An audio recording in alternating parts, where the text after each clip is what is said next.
Hello दोस्तों, GK class में आपका स्वागत है। जैसा कि देख रहे हैं दोस्तों, हम लोग आज पढ़ने वाले हीट एंड टेम्परेचर। क्या पढ़ने वाले हैं दोस्तों? हीट एंड टेम्परेचर पढ़ने वाले हैं, जो कि काफ़ी आपको एग्ज़ाम में हेल्पफुल मिलेगा। एग्ज़ाम में आपको काफ़ी हेल्प मिलेगा।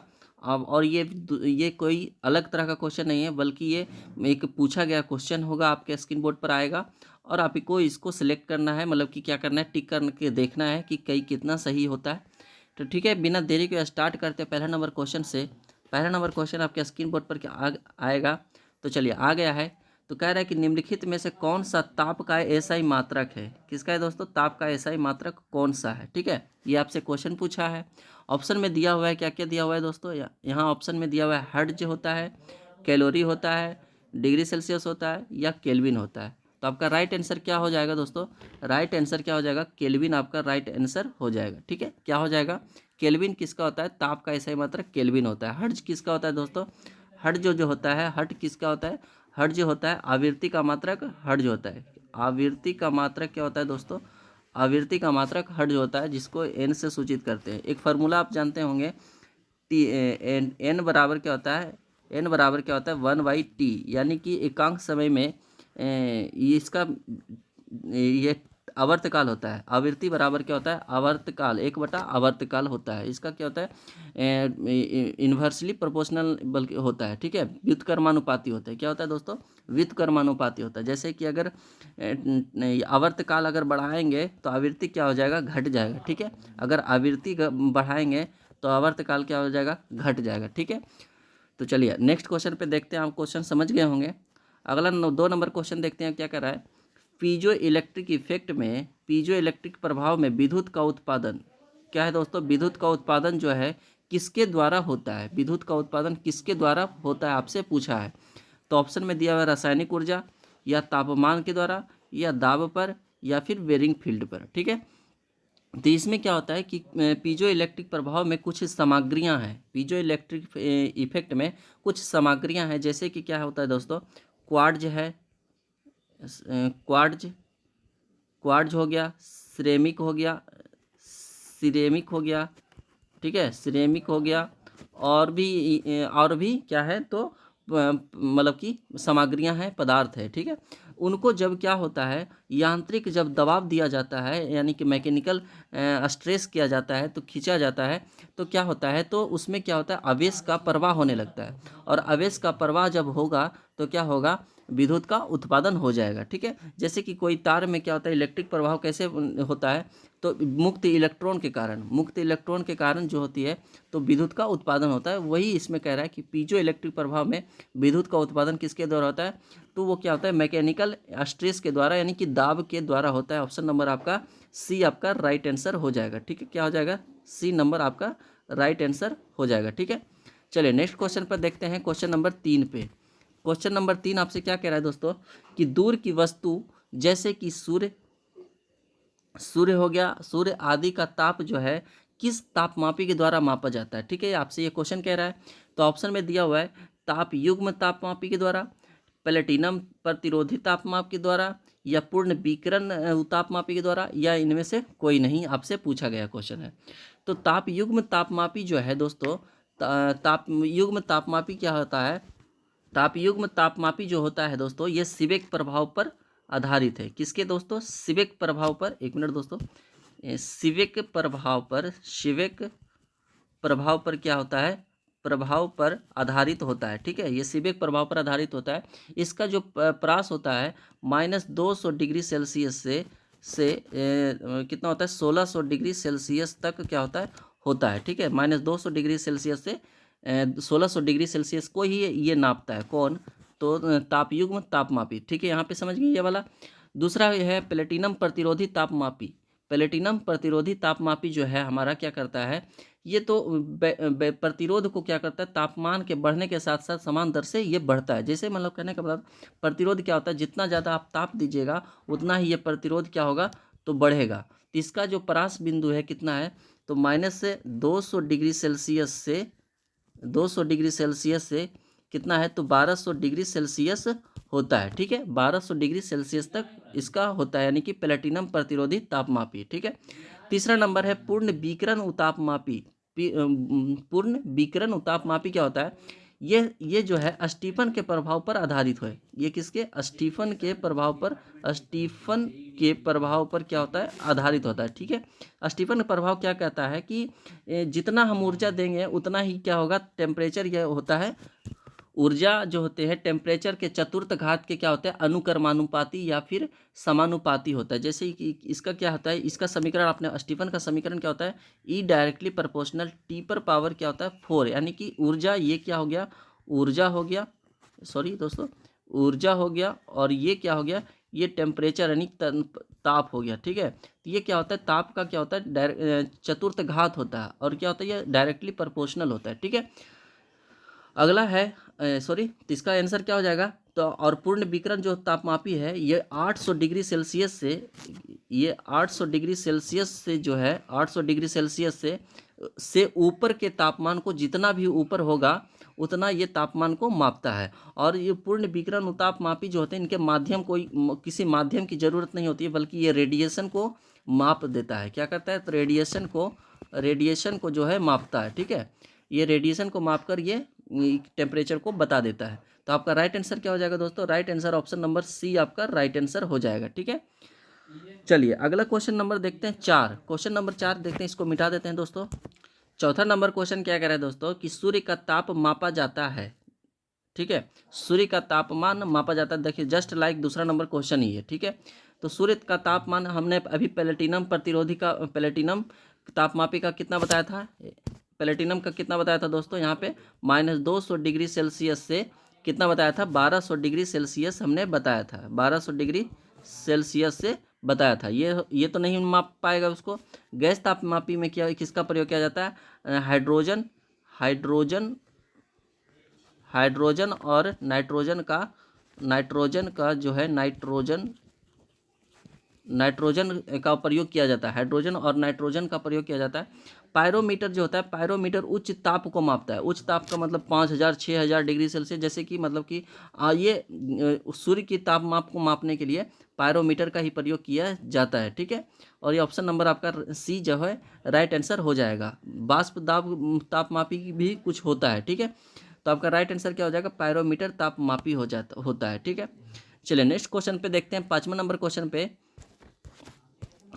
क्वेश्चन क्या कह रहा है दोस्तों, कि सेल्सियस मापक्रम पर जल के क्वथनांक तथा हिमांक क्या होता है। मतलब कि कह रहा है ना कि सेल्सियस, कोई डिग्री सेल्सियस पर जल के क्वथनांक का मतलब क्या होता है, उबलना, इनकी भाप जब बनने लगता है तो क्वथनांक गर्म, हीटिंग पॉइंट बोल रहा है, और एक हिमांक होता है जो कि एक बर्फीला, यानी कि बर्फ जो बन जाता है हिमांक पर, तो उसका दोनों का कितना डिग्री सेल्सियस होता है। तो हम बता देते हैं कि डिग्री सेल्सियस में अगर क्वथनांक का पूछे तो क्वथनांक क्या होता है, हाईएस्ट पॉइंट वाला, यानी कि जल का क्वथनांक क्या होता है, 100 डिग्री सेल्सियस होता है। और हिमांक बिंदु कितना होता है, हिमांक बिंदु क्या होता है, 0 डिग्री सेल्सियस होता है। ठीक है, तो चलिए ऑप्शन में देखते हैं कि कौन सा सेट कर रहा है। यहाँ पे देखिए 100 डिग्री सेल्सियस, यहाँ पे 0 डिग्री सेल्सियस तो नहीं हो रहा है, क्वथनांक 0 नहीं होगा, 100 होगा। तो यहाँ पे बी में देखिए 100 डिग्री सेल्सियस तथा 0 डिग्री सेल्सियस, यहाँ पे right answer option number B हो जाएगा। ठीक है, चलिए नेक्स्ट क्वेश्चन देखते हैं, क्वेश्चन नंबर 5 पे। ठीक है, पूर्ण चालक के लिए जो है ऊष्मा चालकता का मान क्या होता है। पूर्ण कोई चालक है, एकदम सर्वोत्तम मान का चालक है, तो उसमें क्या होगा, चालकता क्या हो जाएगा, इन्फिनिटी हो जाएगा, यानी कि चालकता अनंत हो जाती है। क्या होती है, अनंत हो जाता है। ठीक है, चालकता क्या होता है, अनंत होता है। इस पे और हम कह सकते हैं कि इसका मतलब क्या होता है, कि इसका अर्थ होता है कि बिना बाधा के मतलब तापमान में अंतर के तुरंत हस्तांतरित करता है। ठीक है, क्या करता है, हस्तांतरित करता है। और एक और बात इसमें कहा जाए कि अगर पूर्ण अचालक है, पूर्ण, यहाँ पे लिख देते हैं दोस्तों, पूर्ण अचालक अगर है, तो उसका जो मान चालकता होता है, चालकता जो होता है, चालकता क्या होता है, 0 होता है। क्या होता है दोस्तों, 0 होता है। ठीक है, यहाँ पे याद रखिएगा कि यहाँ पे पूर्ण अचालक की चालकता क्या होती है, अचालक, जैसे कि अचालक लकड़ी, तो उसमें चालकता क्या हो जाएगा, 0 हो जाएगा। अगर कोई चालक वस्तु है, पूर्ण चालक वस्तु, तो उस पर अचालकता क्या माना, अनंत हो जाएगा। तो ये याद रखना है। ठीक है, और रट्टा नहीं मारना है, बस समझ कर क्वेश्चन को टिक करते रहना है, और हमारा सेशन चलता रहेगा, और लाइक शेयर आप लोग करते रहिए। ठीक है, चलिए नेक्स्ट क्वेश्चन पे आपसे मिलते हैं। इसका आपने आंसर तो बता ही दिए हैं, क्या किसका क्या हो जाएगा, इन्फिनिटी हो जाएगा। ठीक है, चलिए नेक्स्ट क्वेश्चन देखते हैं, क्वेश्चन नंबर 6 पे। ठीक है, एक अच्छे प्रतिरोधक, जैसे कोई अच्छा एक प्रतिरोधक, सॉरी दोस्तों, एक अच्छा प्रतिरोधक का ताप चालकता क्या होता है, खाली डैश जो है ताप चालकता क्या होता है, तो इसका क्या हो जाएगा दोस्तों, इसका क्या हो जाएगा, आप लोग बताइए कि एक अच्छे तापरोधक में ताप चालकता क्या होता है, क्या होता है दोस्तों, एक निम्न होता है, क्या होता है दोस्तों, निम्न होता है। ऑप्शन नंबर ए आपका राइट आंसर हो जाएगा। जैसे कि एक अच्छे तापरोधक है तो उसका चालकता क्या हो जाएगा, निम्न हो जाएगा। जैसे कि रोकना उसका जरूरी है, उसका मतलब कि प्रतिरोध करना स्वाभाविक है, तो उसका चालकता क्या हो जाएगा, निम्न हो जाएगा, कम हो जाएगा। तो यही आपसे क्वेश्चन कह रहा है, तो ऑप्शन ए आपका राइट आंसर। 7वां नंबर क्वेश्चन क्या कह रहा है आपसे दोस्तों, निम्नलिखित में से कौन सी एक सतही घटना है, सतही की घटना है, तो कह रहा है ऑप्शन में उबलना या वाष्पीकरण या पिघलना या जमना। ठीक है, तो हम इसमें क्या होता है कि इसका राइट आंसर क्या हो जाएगा, वाष्पीकरण हो जाएगा। क्या हो जाएगा दोस्तों, वाष्पीकरण। जैसे कि कोई कटोरा में ये है, एक मिनट दोस्तों, यहाँ पे जैसे कि कोई ये वाला एक चूल्हा तरह का है, और ये भाप यहाँ यहाँ से क्या होता है, यहाँ से ऊपर एक बर्तन रखा हुआ है। ठीक है, इसमें क्या है, तो जल है, क्या है दोस्तों, जल है। तो जो ये सतह जो डायरेक्ट यहाँ पे ये वाला एक सतह है, इससे क्या होता है, भाप निकलता है। तो यहाँ कहाँ से भाप निकल रहा है, तो इसके सतह से भाप निकल रहा है, इसलिए इसको बोलते हैं सतहीय घटना बोलते हैं। क्या बोलते हैं, सतहीय घटना। तो किस में होता है, तो वाष्पीकरण होने पर होता है। तो आपका राइट आंसर क्या हो जाएगा दोस्तों, राइट आंसर आपका वाष्पीकरण हो जाएगा। ठीक है, वाष्पीकरण हो जाएगा, याद रखिएगा। चलिए नेक्स्ट क्वेश्चन पे देखते हैं। 8वां नंबर क्वेश्चन क्या कह रहा है, 8वां नंबर क्वेश्चन कह रहा है कितना तापमान होने पर पाठ्यांक सेल्सियस और फ़ारेनहाइट तापमापी जो होता है एक समान होता है, यानी कि दोनों क्या होते हैं, इक्वल होते हैं, कितने डिग्री पर। तो इसका क्या हो जाएगा, right answer option number A हो जाएगा। 40 डिग्री सेल्सियस पर होने पर क्या होता है, दोनों का तापमान बराबर होता है। कैसे बराबर होता है, हम दिखाते हैं। क्या होता है दोस्तों, सेल्सियस डिग्री माइनस क्या होता है 0 बटा क्या होता है 5। ठीक है, और फ़ारेनहाइट में क्या होता है F-32। और ये आपका याद रहना चाहिए दोस्तों। ठीक है, ये याद रहना चाहिए, F-32 बटा क्या होता है 9 होता है। ठीक है, अब यहाँ पे डिग्री सेल्सियस 40 डिग्री सेल्सियस बोला है, तो सी का मान हम रखेंगे 40 -40, क्या रखेंगे -40। ठीक है, बटा कितना लिखेंगे यहाँ पे 5, बराबर यहाँ पे 32 माइनस क्या होता है 32 बटा क्या होता है 9 होता है। ठीक है, यहाँ पे समझ गए, 9 चौके 36, यानी कि माइनस यहाँ पे कितना हो जाएगा दोस्तों 360। ठीक है, बराबर यहाँ पे 5F यानी कि फ़ारेनहाइट, माइनस 32 पचे कितना होता है 5 160 हो जाता है। ठीक है, 160 हो जाता है, यहाँ पे समझ गए। और ये वाला जो माइनस है ये इधर आके क्या हो जाएगा, प्लस हो जाएगा, तो -360 और प्लस कितना हो जाएगा 160।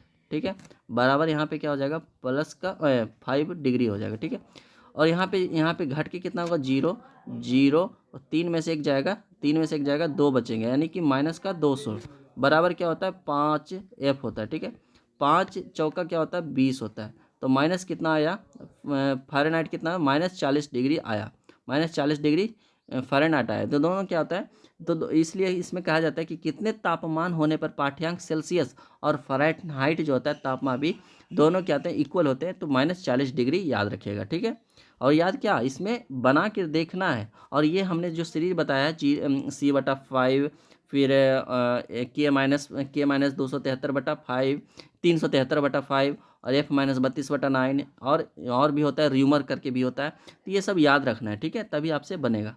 चलिए नेक्स्ट क्वेश्चन पे देखते हैं, क्वेश्चन नंबर 9 पे। क्वेश्चन नंबर 9 क्या कर रहा है दोस्तों, कि न्यूनतम संभव ताप कितना है। ठीक है, इसको मिटा देते हैं, एक मिनट, इसको हम मिटा देते हैं दोस्तों। यहाँ पे देखिए, इसको मिटा कर ताकि हमारा अपना जगह बन जाए। तो इसमें क्या कह रहा है कि न्यूनतम संभव ताप कितना है, न्यूनतम संभव तापमान कितना है। तो सबसे हम बता देते हैं, सबसे दुनिया का सबसे न्यूनतम तापमान कितना होता है, -273 डिग्री सेल्सियस होता है। कितना होता है, -273 डिग्री सेल्सियस, या फिर 0 केल्विन होता है। कितना होता है, या फिर 0 केल्विन होता है, याद रखिएगा। इसी को पूरे को पॉइंट को क्या बोलते हैं, पूरे पॉइंट को परम शून्य तापमान बोलते हैं। क्या बोलते हैं दोस्तों, परम परम शून्य ताप बोलते हैं, शून्य ताप बोला जाता है। ठीक है, ये याद रखना है, ठीक है। इस पर क्या होता है, गैस जो होते हैं ठोस अवस्था में यानी कि गतिशील, जो गति करना बंद कर देते हैं। गति करना क्या होता है, करना क्या करते हैं, बंद कर देते हैं, सॉरी दोस्तों, यहाँ पे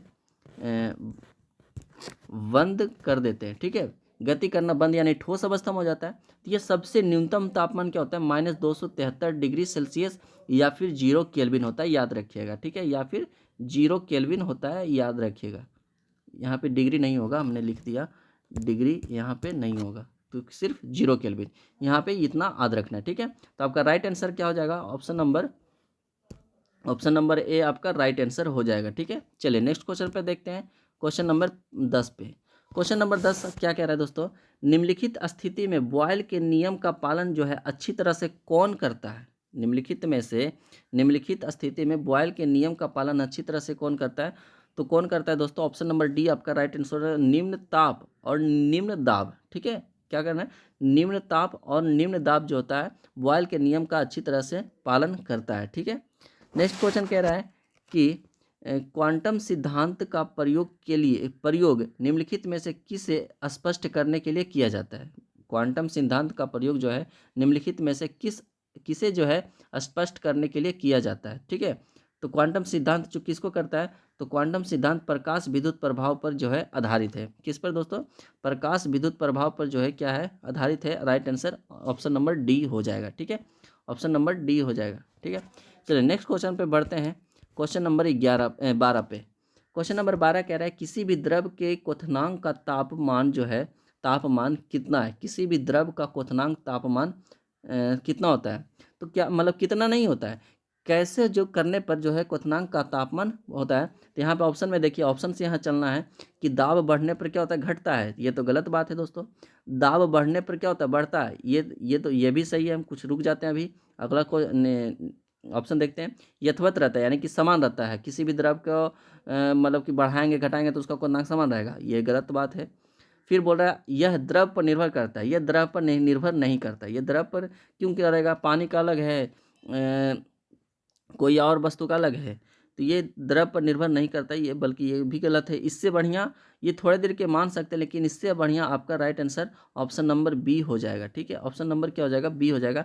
दाब बढ़ाने पर क्या होता है, क्वथनांक बढ़ जाता है। क्या होता है, दाब बढ़ाने पर क्वथनांक क्या होता है, क्वथनांक बिंदु बढ़ जाता है। आपका right answer option number B हो जाएगा, ठीक है।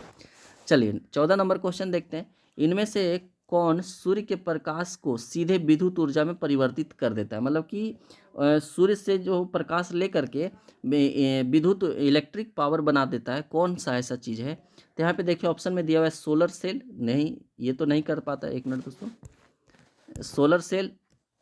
सोलर सेल नहीं कर पाता है, ठीक है।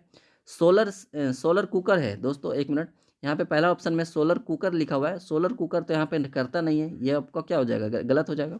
यहाँ पे सोलर सेल जो है, यहाँ पे सोलर जिसको बोलते हैं सोर्स प्लेट बोलते हैं, वो क्या करता है कि सूर्य से ऊर्जा लेकर, सूर्य से जैसे कि यहाँ पे बना हुआ रहता है, ऐसे करके बना हुआ रहता है, इस तरह से बना हुआ रहता है, ठीक है। इस तरह से क्या होता है, बना हुआ रहता है। तो यहाँ पे सूर्य का किरण पड़ता है, सूर्य का क्या होता है, किरण पड़ता है इन सभी पर। तो सिलिकॉन का जो पत्ती चिप टाइप का होता है, उस पर वो एब्जॉर्ब करता है ऊर्जा को, क्या एब्जॉर्ब करके बैटरी में वो ऊर्जा का यानी कि इलेक्ट्रिक पावर को संचित करता है। तो यही कह रहा है कि कौन जो है सूर्य के प्रकाश को सीधे विद्युत ऊर्जा में परिवर्तित करता है, तो सोलर सेल करता है। कौन करता है दोस्तों, सोलर सेल। आपका right answer option number B हो जाएगा, ठीक है। चलिए नेक्स्ट क्वेश्चन पे बढ़ते हैं, 15 नंबर क्वेश्चन पे। 15 नंबर क्वेश्चन कह रहा है कि रेफ्रिजरेटर में खाद्य पदार्थ ताज़ा रखने हेतु सुरक्षित तापमान कितना है। मतलब कि कह रहा है कि अगर फ्रिज में आप रखते हैं तो किस डिग्री सेल्सियस पर आप रखेंगे तो आपका ताज़ा फल जो है सुरक्षित रहेगा। अगर आप सबसे ऊपर, जैसे कि इस तरह से होता है फ्रीजर, तो यहाँ पे खाना टाइप का बटा हुआ है, मतलब कि एक डिवीजन क्या हो रहा है, सबसे ऊपर हो गया, फिर इस तरह से होता है, फिर इस तरह से होता है, फिर इस तरह से होता है, फिर गेट में भी लगा हुआ रहता है। तो सबसे ऊपर जो होता है फ्रीजर होता है। अगर यहाँ पे आप कोई वस्तु रख देंगे तो यहाँ पे क्या होगा, बर्फ़ टाइप का जम जाता है। तो यहाँ पर अगर खाद्य पदार्थ रखेंगे तो वो पूरा कड़ा हो जाएगा, वो फिर खाने जैसा नहीं रहेगा। तो इसलिए यहाँ पे तो नहीं रखेंगे। तो यहाँ पे बोल रहा है एक मान दिया हुआ है, तो बोल रहा है कि किस खाद्य पदार्थ को रेफ्रिजरेटर में किस तापमान पर, तो ऑप्शन नंबर ए आपका राइट आंसर हो जाएगा। Option number A 4 degree Celsius पर रखने पर जो है, 4 डिग्री सेल्सियस पर रखने पर क्या होता है, वो सुरक्षित रहता है। 4 डिग्री सेल्सियस पर क्या रहता है, सुरक्षित रहता है। ऑप्शन नंबर ए आपका राइट आंसर हो जाएगा। ठीक है, चलिए 16 नंबर आपसे मिलते हैं। 16 नंबर क्या कह रहा है कि गाड़ी के रेडिएटर में जो है जल का प्रयोग किस कारण से किया जाता है। मतलब कि जैसे कि आजकल के गाड़ियों में तो जल का भी प्रयोग नहीं किया जा रहा है, लेकिन यह पुराना क्वेश्चन है, तो अभी भी कुछ कुछ गाड़ियों में किया जा रहा है, तो इसीलिए पूछा गया है क्वेश्चन कि गाड़ी के रेडिएटर में जल का प्रयोग किस कारण से किया जाता है। तो इसका जो ऑप्शन दिया हुआ है, इसका निम्न घनत्व होता है, उच्च विशिष्ट ऊष्मा होता है, या फिर निम्न क्वथनांक होता है, या फिर आसानी से उपलब्धता होता है।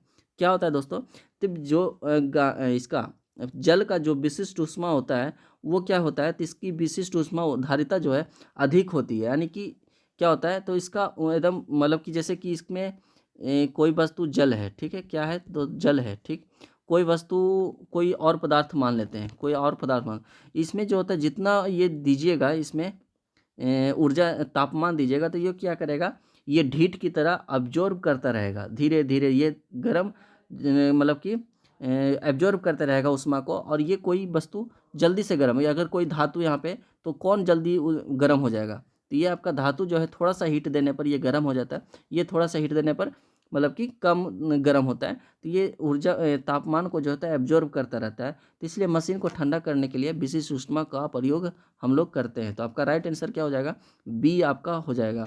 आपसे हम क्वेश्चन पूछते हैं कि उच्च विशिष्ट ऊष्मा जो है धारिता, यानी कि जल का विशिष्ट ऊष्मा कितना है, आप लोग कमेंट बॉक्स में बताइएगा। ठीक है, चलिए नेक्स्ट क्वेश्चन पे देखते हैं। 18 नंबर क्वेश्चन, 17, चलो मिस्टेक थोड़ा सा है दोस्तों, कोई बात नहीं। 18 नंबर क्वेश्चन क्या कह रहा है कि कौन सा जो है विद्युत का सुचालक है, कौन सा विद्युत का सुचालक नहीं है। ठीक है, देखिए हमने भी यहाँ पे मार खा गए कि एग्जाम हॉल में क्वेश्चन को पूरा पढ़ना है। कौन सा जो है विद्युत का सुचालक नहीं है, ठीक है। ऑप्शन नंबर ए चीनी मिट्टी के बर्तन, या फिर टंगस्टन, या फिर निकेल, या फिर एल्युमिनियम। यहाँ पे देखिए एल्युमिनियम एक तरह का धातु है, निकेल भी है, टंगस्टन भी है, लेकिन चीनी मिट्टी जो है ये क्या है, तो ये एक मतलब कि अचालक है। क्या है, अचालक है, यानी कि सुचालक का इसमें नहीं होता है। तो ये आपका right answer option number A हो जाएगा। ये चीनी मिट्टी के बर्तन जो है विद्युत के सुचालक नहीं है। ठीक है, बाकी तो आपका टंगस्टन है, निकेल है, एल्युमिनियम तो आप जान ही रहे हैं। अगला क्वेश्चन नंबर 19 है, सौर कुकर के अंदर का रंग क्या होता है। जैसे कि क्या होता है, इस तरह से सौर कुकर बना होता है, ठीक है, यहाँ पे हैंडल का दिया हुआ रहता है, हैंडल लगा हुआ रहता है, और यहाँ पे एक इस तरह से जो है मतलब कि एक लगा हुआ रहता है, ठीक है, सीटी मारने वाला, या फिर यहाँ पे रेडिएशन तरह का, एक मिनट दोस्तों, यहाँ पे रेडिएशन लगा होता है। तो क्या होता है यहाँ पे जो सूर्य का जब किरण पड़ता है सौर कुकर पर, तो अंदर का क्या होता है, यहाँ पे ऑप्शन दिया हुआ है सफ़ेद, नीला, भूरा, या फिर काला। तो सफ़ेद क्या होता है दोस्तों, सफ़ेद क्या होता है, प्रकाश को जो है, प्रकाश जब सूर्य का रोशनी पड़ता है तो वो सभी किरणों को क्या करता है, परावर्तित कर देता है। क्या करता है, परावर्तित। अगर सफ़ेद पे पड़ेगा, एक मिनट दोस्तों, सफ़ेद पे पड़ता है तो क्या करता है, यहाँ पे पड़ता है तो वो एक तरह से रिटर्न कर देता है। क्या करता है, रिटर्न कर देता है। लेकिन ब्लैक जो होता है, ब्लैक होता है, क्या होता है, ब्लैक होता है, तो ब्लैक पे वो एब्जॉर्ब कर लेता है। क्या करता है, एब्जॉर्ब कर लेता है, यानी कि सभी प्रकाश को अपनी ओर आकर्षित करके मतलब कि एब्जॉर्ब कर लेता है। तो अगर आप गर्मी के दिनों में भी सफ़ेद वस्तु पहननी चाहिए, सफ़ेद शर्ट पहनना चाहिए, कोई भी कपड़े पहनना चाहिए, लेकिन गर्मियों में आप काला पहनेंगे, ठंड के दिनों में काला पहनना चाहिए, इसीलिए कि ये उजला वस्तु जो होता है वो प्रकाश को उत्सर्जित करता है, लेकिन ब्लैक वस्तु जो होता है प्रकाश को यानी कि ऊर्जा को एब्जॉर्ब करता है। तो आपका राइट आंसर क्या हो जाएगा, कि काला, ऑप्शन नंबर डी हो जाएगा। ठीक है, यहाँ पे थोड़ा सा मिस्टेक है, काला हो जाएगा। ठीक है, चलिए नेक्स्ट क्वेश्चन पे बढ़ते हैं। तो इसलिए इसमें क्या होता है, कलई किया रहता है, तो प्रकाश को क्या करता है दोस्तों, एब्जॉर्ब करके वो अपनी ओर तो और मतलब कि खाना को जल्दी पका देता है। चलिए 20वां नंबर क्वेश्चन पे देखते हैं। 20वां नंबर क्वेश्चन कह रहा है कि वह तापमान क्या कहलाता है जब एक ठोस वस्तु वायुमंडलीय दाब पर पिघलकर द्रव बन जाती है। कहने का मतलब है कि जब हम किसी वस्तु को तापमान, जैसे कि कोई वस्तु यहाँ पे रखा हुआ है, ठीक है, अब यहाँ से नीचे से हीट देते हैं, हीट देते हैं तो वो क्या होता है, एक द्रव में परिवर्तित हो जाता है। क्या होता है, द्रव में परिवर्तित हो जाता है। तो द्रव में परिवर्तित क्यों हो जाता है, क्यों नहीं हो जाता है, तो उसको क्या कहते हैं, तो उसको दोस्तों क्या कहते हैं, गलनांक कहते हैं। क्या तो कहते हैं, गलनांक कहते हैं। ठीक है, क्या कहते हैं, जैसे कि बर्फ है, क्या है, क्या है दोस्तों, यहाँ पे एक बर्फ है, एक मिनट दोस्तों, क्या है, तो बर्फ है, तो बर्फ को आके उष्मा दीजिएगा, उष्मा दीजिएगा तो क्या होता है, द्रव में परिवर्तित होता है। क्या होता है, द्रव में परिवर्तित हो जाता है। तो द्रव में जब परिवर्तित, उसको क्या होता है, गलन कहते हैं। क्या कहते हैं दोस्तों, गलन कहते हैं। ऑप्शन नंबर ए आपका राइट आंसर। तो आपका 20 क्वेश्चन का सेशन कंप्लीट हुआ। कैसा लगा कमेंट बॉक्स में बताइएगा, और आप भी इसको याद करिए और क्वेश्चन को टिक करके देखिए कैसे तैयारी है। और आपका एग्ज़ाम भी होने वाला है, और ALP CBT 2 में ये इसका चैप्टर भी है हीट एंड टेम्परेचर का। तो आप लोग भी पढ़िए और देखिए कितना क्वेश्चन आप अटैम्प्ट करते हैं। मिलते हैं जब तक के लिए अगले नेक्स्ट वीडियो में, फिर से 1 नंबर से 20 क्वेश्चन फिर से लेकर आते हैं, बढ़िया क्वेश्चन मिलते हैं। ठीक है, थैंक यू दोस्तों।